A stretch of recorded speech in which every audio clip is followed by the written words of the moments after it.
The PLAYJAM GameStick. Imagine going up against the Ouya and coming off second best. Halfway through 2013, the Ouya came out and spectacularly failed. A few months later, this came out. It's another Kickstarter console based on Android, and well, I was already collecting video games in 2013, and I heard about this year. Inspired by 5,691 amazing people around the world, designed by PLAYJAM in London. So it got over 5,000 pledges on Kickstarter, and it actually came through with a product, which is amazing. That's an achievement in itself. As far as game console sales go, Nintendo's biggest failure, the Virtual Boy, sold over 700,000 units. And while sales numbers are not really known for the PLAYJAM GameStick, it's still easier to find unused old stock than it is to find a used second-hand unit. I thought that envelope might have something fun in it, but it's just the instructions. Here's the controller, which has already got some black fluff on it, which I think is from inside this box somehow. The back's kind of rubberized, which is luckily not sticky. It feels about as good as you'd expect from a rectangle. The console itself is stuck in the back of the controller here.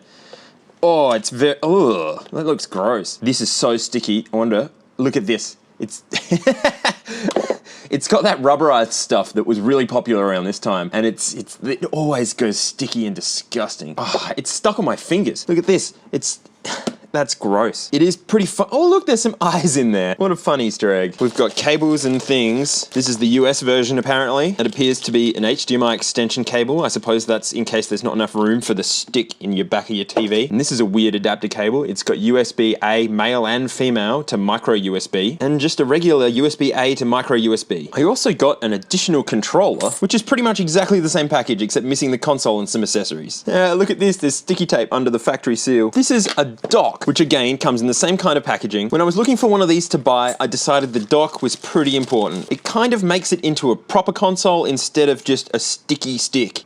Ooh, GameStick. Hey look, there's a micro SD card slot in the top. I did read something about people being able to develop their own games for this. I guess that's how you run them. How does this actually connect to anything in the dock?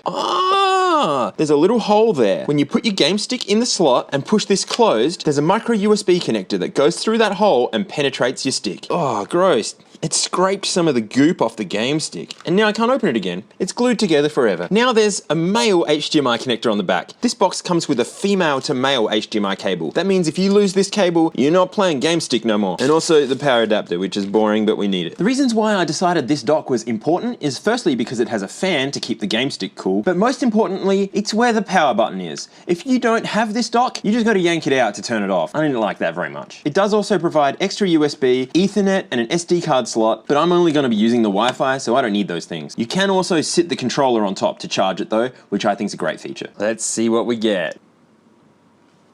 What? Why is it purple? Alright, so this is not my first portable monitor. I got this yesterday. Before this, I had a Blaupunkt portable monitor. I started out trying that monitor, and I got this purple screen. I tried the GameStick on a couple of other monitors, and it seemed to work fine, so that was the last straw for the Blaupunkt. I returned it, and I got this one instead. It's an Acer, and it cost about a third more than the other one did, but when I opened it, I noticed that it has the same kind of controls as the Blaupunkt had. It has very similar features as well, but the OSD is a bit different, so I thought maybe we'll give it a shot, see how we go. But no, this has the same junk garbage internals as the Blaupunkt had, even though it's Acer brand, which is a reputable company. I don't like this. Well, if we're going to use rubbish, I got this thing today. This is a 7-inch HDMI display that I was going to use for some project sometime, but maybe this is going to have to become my HDMI test monitor. This thing costs nothing. It's straight off AliExpress, and look, it has a full-size HDMI port. Powers off micro USB, so it uses no power. Does it even fit in there? Oh, it's upside down. Let's see what you're going to give me. I bet it's going to work perfectly. Yeah, look at that. That makes me so angry. Oh, where's it gone? Oh, it's back. That makes me so angry. This piece of junk that didn't even come with a plastic case works better than my Acer that I bought from a shop here in Australia. Back to the GameStick, which is why we're actually here. My controller's finally doing something. This took forever to charge and do anything. I actually thought it might be broken to begin with. I assume this has a lithium battery in it, and they do not like sitting for a decade. The end of the GameStick was announced just 2 years after launch, and the service shut down about a year after that. So until recently, if you bought a brand new GameStick like I've done, this was about all you'd get out of it. You could choose your language, you could set up your screen, you could connect to the internet, and then you'd get an error message, which you won't get this time. This is working now because Christian Weisker, the same person who revived the Ouya store a while back, has now revived the PLAYJAM store. It's not perfect, there are a few games that are missing. I think the reason why I'm stuck at searching for updates right now is that there are a few different servers that this thing will try and connect to, and not all of them have been reinstated. So I might have to reboot this just to get it working, but at least I can get it working. Ah, look, we can check out the boot screen without being disappointed by purple. Now at this point, it directs you to Christian's website to finish setting up the GameStick, but you can't actually do that until you've joined the PLAYJAM community Discord and had your GameStick whitelisted for their server. From what I understand, this is to correct a reliability issue, not to gatekeep the server. Once that's on, we're good to go. Now I've never used a PLAYJAM GameStick before, so we're going to experience this for the first time together. Oh no, has this screen got no sound? It doesn't even look like it could have sound. Luckily I've got converters for days, so I can go GameStick HDMI in, DVI out, HDMI into the monitor, power this guy, external speaker, plugged into the splitter box, and hopefully we hear something this time. Yeah! Let's grab some games, shall we? Every good bird deserves flappiness. Okay, this is right around when Flappy Bird was popular. It looks like there are quite a few Flappy Bird inspired games on here. Now the thing about this being a revived server by an enthusiast is that not every single game is here, and some of the ones that are missing assets, like Fly to the Moon here. This is obviously missing its banner. But the nice part about this being a revived server is that every single game is free. Back to Bed sounds fun. Let's play that, I guess. Ooh, I made the thing light up. No, I don't want to quit. Bob is a narcoleptic. Out the window they go. Onwards through the dream. Get Bob safely to bed. Get Bob safely to bed. Alright, I'm this weird not dog thing. I've just noticed that's not a GameStick controller. Bob turns clockwise. Oh, is it like Lemmings? Have I just failed already? I think I've just failed already. Oh, it puts it down exactly where I am. Okay, now that I understand, I think I should be able to do this. Now we're just waiting for the level to complete. It's just the first level though, so I imagine it gets a little bit more hectic. So the idea is just to put your apple in the way and get him to bed. There's probably more items later on, and it gets harder and maybe faster, but I think we're done with this game. It's not a bad game, I just think we should move on. I've just grabbed the couple of games that I recognize and a whole bunch of others that just caught my eye. I don't know most of these games, and wow, they take a long time to install. Let's play Reckless Getaway. Escape from the police while collecting loot and performing risky stunts. Okay, so this is a touch game that's been adjusted for a controller. The analog stick is not analog. I turn it a tiny little bit and the car goes veering off to the side, just as if I'd pressed the button on the D-pad. It's exactly the same. The buttons do nothing. All you're doing is pressing left and right. My screen turned off. That's nice. I'm sure that's to do with all my silly dongles and not actually the game stick itself. Oh, it's the purple! It's purple!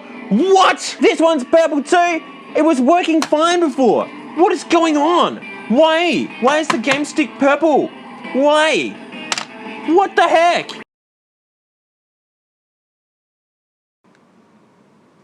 It's not purple now.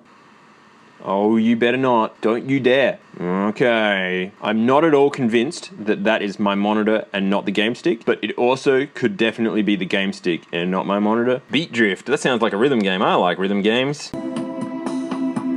Oh, this is another one where it's not analog. Up and down doesn't do anything. Only left and right. The buttons don't do anything. What am I supposed to do then? Huh? How am I supposed to get past that? Oh, up the walls. Wow, all right. Okay, I know what I'm doing now. So basically, I just want to get past the blocks. I have to get in the gaps. It does turny things, but oh, what? That's okay.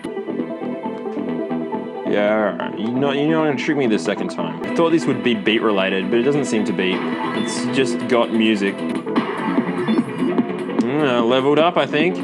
Yep, that's a new record. That game is just fine as well. RetroArch Classics, retro games and emulators on your device. Wow, I'll download that to see if it comes with anything, but probably I'm gonna have to download ROMs off the internet. This is pretty funny because when you search for GameStick console on the internet, you get a million emulation devices. None of them are real consoles. They're all just piracy consoles with a whole bunch of emulators. This thing's a little bit more of a proper game console than that, but I guess they still chucked emulation in there. Wow, it's literally just RetroArch. Does it come with any cores? Download a core, no entries to display. Okay, so you gotta do all that manually.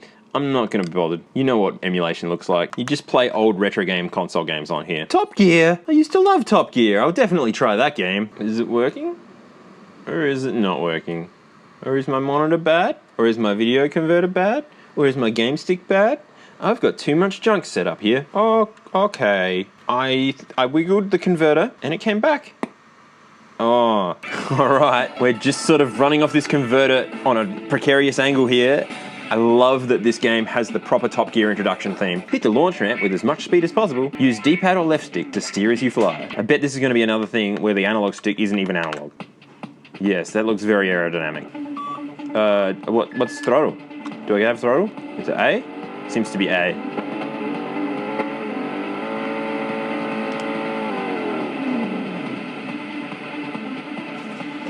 Wow, that was very jittery. Is it an Austin of some kind? Yeah. The analog stick is another not analog control. Wait, off the wall, please. It's got horrendous input lag, but I'd say that's probably the screen rather than the GameStick's fault. Hopefully, maybe.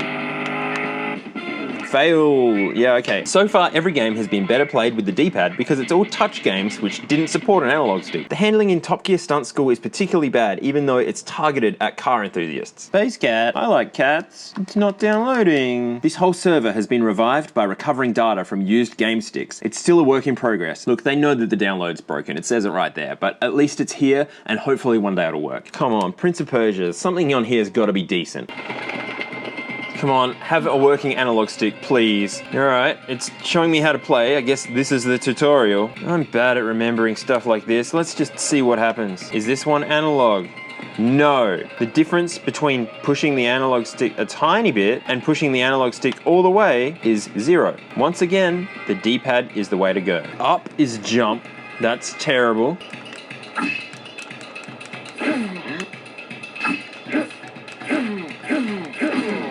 This game's alright. Yay. I got on the ship and I escaped. So this game seems like it has a little more substance. It's still not a great player. Come on, Shaq down. Shaq's never had a bad game before, has he? That was worryingly fast to install. In the not-so-distant future, humanity suffered a catastrophic zombie outbreak that wiped out millions of people. Alright, everyone knows what a zombie apocalypse storyline is. The story is, zombies happened, that's it. Zombies are actually sentient this time? That's interesting. The Justice Bringer. Oh, what is this? Oh no. Free throw. B special attack. Wow. All you do is just run into them. They can't kill you or anything. It did say something about them being weak enemies, so maybe it gets harder.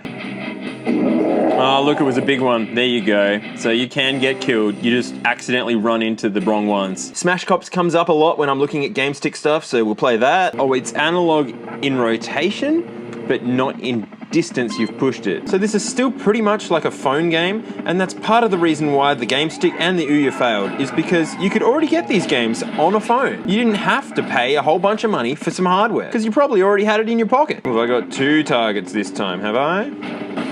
Oh no, I've got a target and I've got a how to get there via the checkpoints. Is that right? I've got this Super Cop mode, which apparently makes me go faster and stuff. I don't know what the reason is for not just using all the time. Maybe it's limited. I ran out. It was limited. Oh, it was just an emergency call. I had to go to the place. My controller's flashing at me. I might be running out of battery. I hope I can plug it in while I'm playing. I really thought that flashing actually meant charging. I guess it means running out if it's not plugged in. Very few people knew about the GameStick leading up to its launch, and then most of those people just forgot about it immediately. So even though this isn't a pre-internet system, there's still no information online. Apparently, there might have been some exclusive games on the GameStick, and maybe Indy 500 is one of them. So we'll try it, but I don't actually know that it's exclusive. Cannot connect to the servers for the moment. Please check that you have an active internet connection. Oh, don't tell me this is online only and it's not implemented yet. Can I just cancel and play offline? It looks like I can't. Well, that's disappointing. The only game that I know maybe might be an exclusive and I can't even play it. Pac-Man and tournaments. Yep, that's Pac-Man. That's rough. Oh, more lives? Gave me a lot of lives for some reason. Well, it plays Pac-Man just fine, as you would expect, since this thing came out at the end of the life of the PS3, and maybe that's a good comparison for how mediocre this thing really is. You could buy a brand new one of these, or you could buy a used Xbox 360 or PS3, and you'd get a way better game library. Okay, yeah, this is Flappy Noog. It's just like Flappy Bird. 8, that's pretty good. I'll leave it at that, I reckon. This little 7-inch screen is actually kind of alright, except for it doesn't have sound. I keep having to remind myself that I'm not playing on a Switch with no Joy-Cons connected. A couple of games have been giving me this message, although apparently they're meant to work. My Wi-Fi does seem to be disconnecting and connecting a lot. Maybe Ethernet might work. Why does it say this? If I press OK, Hata 404, Saifa Bulunamadi. Error 404 means page not found, so obviously that login screen doesn't exist. Well, this seems more promising. This game's called X-Zeus 2. Apparently the servers don't exist anymore, but I'm told that if I keep trying, eventually I'll get through. What if I just disconnect the internet so it never even gets to try and go online? Nope, comes up a lot earlier instead. And this is about the 8th time that I've tried, so I'm not going to try anymore. I'm just going to play something different. Expendable Rearmed. I'm quite enjoying looking into these games because I've never heard of any of them and they're all completely new to me. Yeah, that doesn't look like this controller, but I guess I can translate the layout.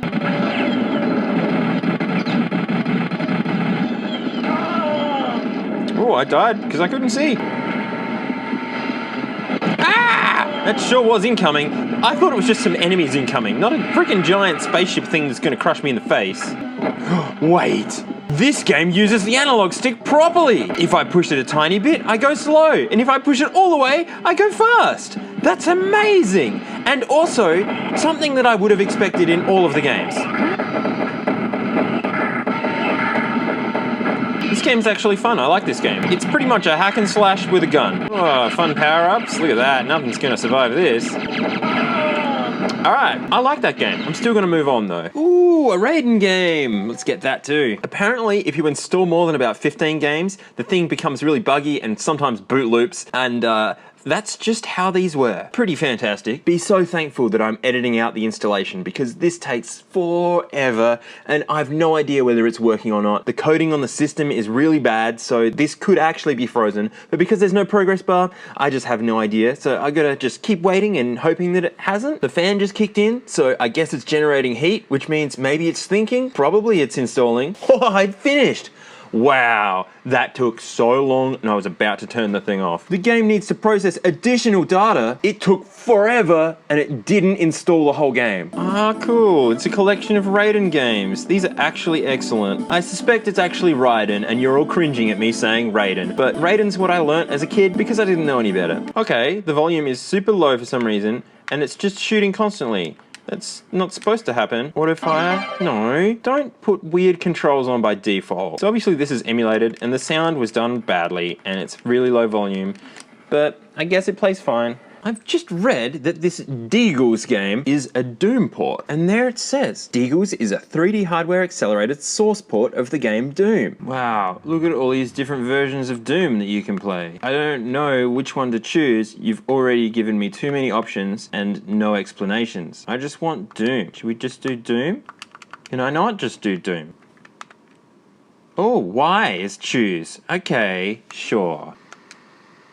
Doom.wad not found. So it seems to have booted free Doom instead. Maybe that's the only one that's actually on here and the list is pointless. Oh, it said invert look, but look's not invert. I can't play not inverted. I'm an inverted person. I have to be inverted or I can't do. Also, this is really dark. Can I change it? Oh, the D-pad does brightness. There we go, I can see, amazing. That made it so much better. This isn't really the Doom that I remember. Is free Doom different? Let's shoot before I find any enemies. Keyboard, well, all right.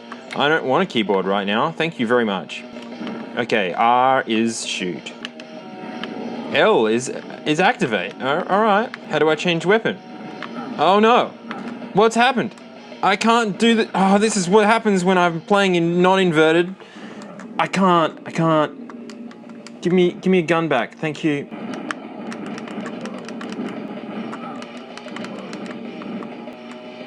Okay, good, yes, all right, yes. Okay, Yes, we can play Doom on here. Now it's time to look at its guts. I'm not really sure how this is going to come apart, although this edge seems to be coming apart a bit, so maybe we'll start there. There's quite a bulge here. Definitely some spicy pillow action happening. With the back removed, we've uncovered the screws. I broke the clip. I did have a look online to see if there was a teardown video so I could make sure I didn't break this when I took it apart. But do you think anyone took this apart and posted it on the internet? There's no chance of finding anything. I've just noticed this pen all around the reset hole. That means somebody in the factory was actually using a pen to reset these controllers. That area can't be accessed with the back on. We can see our spicy pillow a lot better now. If I had another lithium battery around that size, I would replace it, but I haven't, so spicy pillow it is. I guess it's a reasonably conventional layout with a cheaply made PCB. They've made the thing thinner by making the analog sticks stick through and have their own little PCBs here. There's a blob chip over here which does all the things. And there's what looks like an off-the-shelf Wi-Fi module here with a Bluetooth antenna stuck on the casing out here. The charge terminals make funny noises. Oh, it's just that one. And that's about it for in there. Controllers are always pretty simple. Hopefully we can actually get this thing back. Oh, there we go. Yeah, okay, we got screws underneath the feet. Okay, there's our USB-C that does the penetration. It plugs in over here. On the other side, we've got a bunch of stuff, actually, more than I expected. Although now that I look into what these chips are, probably exactly what I should have expected. This chip is a generic 4-port USB hub controller. 2 ports are the 2 external USB-A connectors. One of them's wired directly to a USB SD card controller, which is on the other side behind this black tape. And the last one is connected to a USB Ethernet adapter connected to the Ethernet port. So with everything in this dock being generic hardware, I bet if you rewired this to USB-A and plugged it into a PC, everything on here would work fine. Now we have the console itself. I'm a little bit nervous about this because I really don't want to break it. Oh, that's slotted in. Whoop.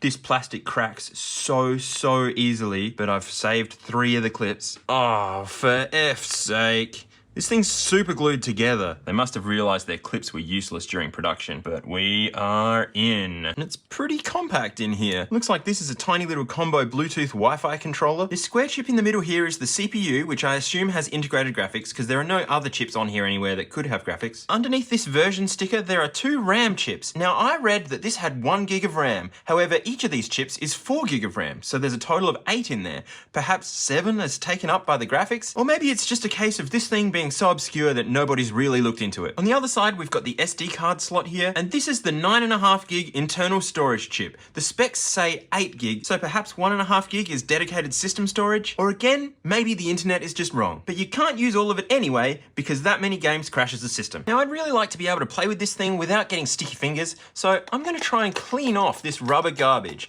Apparently, isopropyl alcohol does a decent job. You want to get as pure as you can. It's also known as isopropanol or rubbing alcohol.